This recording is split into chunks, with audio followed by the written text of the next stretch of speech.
Hi guys, there's been talk about GSP's possible retirement. He's now vacated the belt. So it may be time to talk about his legacy, and what a legacy it's been. I'd like to start off with his toughest fight since years ago against Matt Serra, and that is obviously his fight against Johnny Hendricks. And what a fight it was.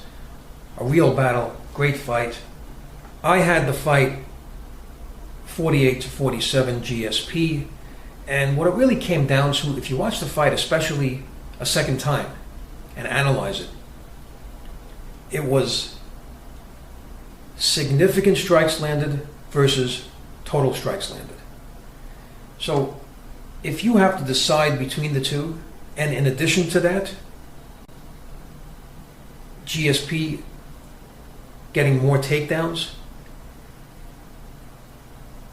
and if you have to decide who is going to win based on that, I can't see how you can give the victory to the guy who didn't have the most significant strikes and didn't get the most takedowns. You have to look at that. If you're going to win a fight with points, you have to decisively take at least 3 out of 5 rounds. This is a point system, and this is very important. Round 4 was Hendricks' biggest opportunity. GSP slipped, and that's a gift, because look how hard it is to get this guy down. So GSP slips, Hendricks capitalizes, and then he lets GSP up. Now, why did he do that for? He just let GSP up. I mean, that's what it looked like. And keep in mind, it was early in that round. Who knows what could have happened? I mean, Hendricks is very tough on the top. He's a great wrestler, has a lot of base. We already saw what he can do. I mean, when he got GSP down and he opened that cut. So, moving to the 5th round, that went to GSP. And GSP won the cardio battle. He was the fresher fighter. Why do I say that? Look how hard it was for GSP to get Hendricks down. GSP got 2 takedowns in that round. He had a total of 3, and 2 of them came in the 5th round. So he was the fresher fighter. So this is what happened. I mean, he won the cardio battle. So I had GSP taking the decision. That's the way I saw it. And here's something else that's important. People are talking about, oh, look at GSP's face and look at Hendricks, right? Well, you know something? That does not constitute a victory. GSP bruises more easily than other fighters. I mean, just look at his recent fights against Jake Shields, against Carlos Condit. Those guys were a lot less bruised up than GSP was. But that doesn't mean he loses the fight. It's genetics. I mean, he has skin that bruises more easily. He's not as thick-skinned as some of his opponents. And he's also a French-Canadian. He's Caucasian. So the redness and the bruising is more visible than it would be on some of his opponents. And that's an important thing to understand. If you have a fighter who's much darker skinned than another fighter, if you have a fight between 2 guys, where one guy is a lot darker skinned than the other fighter is, the bruising and redness is going to be more apparent. But that doesn't mean that the guy with the darker skin didn't get bruised up. It's just not as visible. So that doesn't mean that he took less damage. That's why I don't believe in looking at that. And GSP had nothing substantial. I mean, he had cuts and he had bruises on his face. He was in a fight. But you have to look at what happened in the fight, the strikes that were landed, okay? And even if a fighter doesn't wear it, doesn't mean he's not feeling it. I mean, GSP was landing hard shots, so was Hendricks.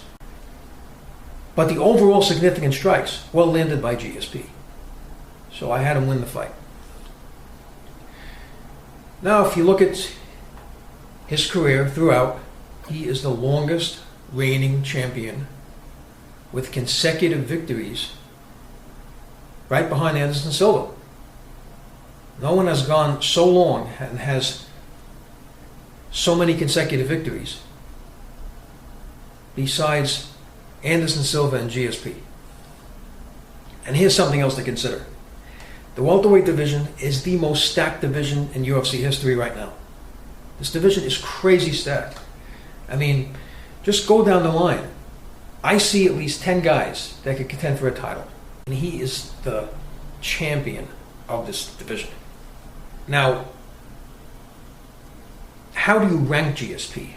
Now, that's not an easy thing to do when you compare ranking athletes in other sports, like ranking quarterbacks against quarterbacks, hitters against hitters, because you have weight classes here. So fighters don't fight each other in different weight classes. They have to be in the same weight class to fight each other, unless there's a catch weight.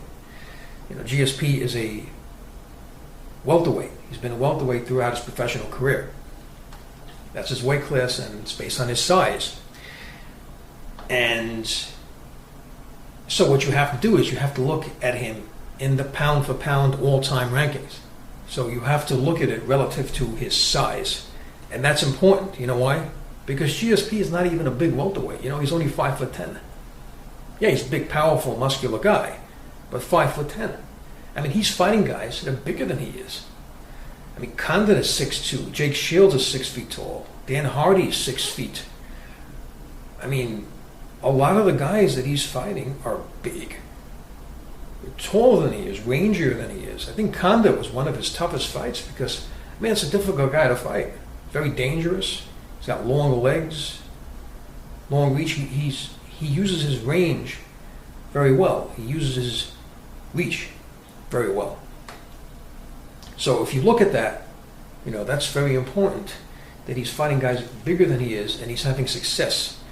That's what pound for pound is all about. When you're fighting against guys, all right, that have a longer reach than you, that are taller than you. And, you know, if you look at other fighters like Anderson Silva, he's a big middleweight. He's even fought at light heavyweight.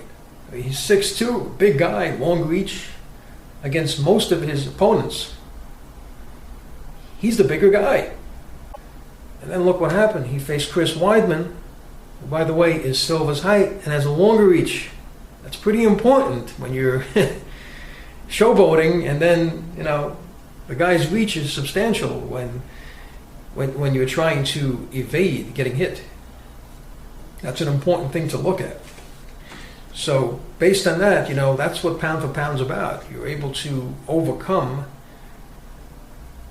a situation where you're the smaller fighter or the shorter fighter, and where you're able to overcome someone with a longer reach and more height. Height is important because you have to look at leg reach, especially a guy like Carlos Condon, who uses a lot of leg kicks.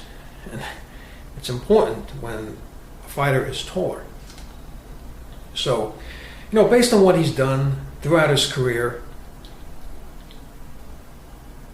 a long reigning champion for years of holding the welterweight belt since he regained it against Matt Serra, two-time welterweight champion, like I said, undersized against several of his opponents, and he was still able to be victorious.